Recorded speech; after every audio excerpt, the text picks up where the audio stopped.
இது கண்ணை இழந்த வந்து தேக சுகத்தில் கவனம் காட்டு வழியில் பயணம் கங்கை நதிக்கு மண்ணில் அணையா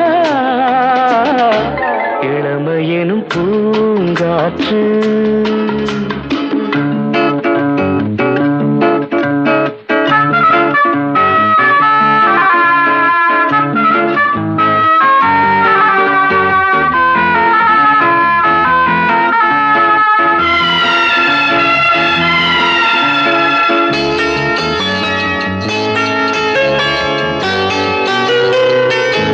அங்கம் முழுதும் பொங்கும் இளமை இதம் பதமாய் தோன்ற